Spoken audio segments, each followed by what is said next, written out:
ভিডিওটা স্টার্ট করছি কিন্তু খুব সুন্দর করে সেজে গুজে। কমেন্টে অবশ্যই জানিও যে আমাকে কেমন লাগছে।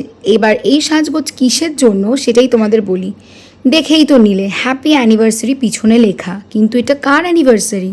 এইটা হচ্ছে আমার খুব কাছের বন্ধু তানিশা, তার মা বাবার 25th অ্যানিভার্সারি। এই অ্যানিভার্সারিটা নিয়ে কিন্তু ওর অনেক দিনের অনেক রকম প্ল্যানিং ছিল, যদিও অনেক সমস্যার কারণে বড় করে করতে পারেনি, বাট তবুও এত সুন্দর করে অর্গানাইজ করেছে, এটা কিন্তু কোনো অংশেই কম লাগছে না। তো দেখতেই পেলে মালা বদল, সিঁদুর পরানো, এইগুলো সবই কিন্তু হয়ে গেল। আর এখনও যে 25 বছর পরেও এখনও দুজনে এতটা লজ্জা পাচ্ছে, এটা কিন্তু আলাদাই বলো। তো এই যে আমি আমাকে একটু দেখিয়ে নিলাম, আর এবার দেখো কত সুন্দর দুটো কেক কিন্তু ওরা এনেছিল, আর সেটাই কিন্তু এখন কাট করা হচ্ছে। এবার বলি, এই অ্যানিভার্সারিটাতে কিন্তু আমাদের তিনজনেরই ইনভিটেশন ছিল, কিন্তু আমার মায়ের শরীর এতটাই খারাপ ছিল যে হসপিটালে ভর্তি করার মতন কেস ছিল। মায়ের কিন্তু ভমিটিং আর লুজ মোশন একসঙ্গে হচ্ছিল, আর সেটা কোনোভাবেই কন্ট্রোল করা যাচ্ছিল না 5টা ওষুধ খাওয়ার পরেও।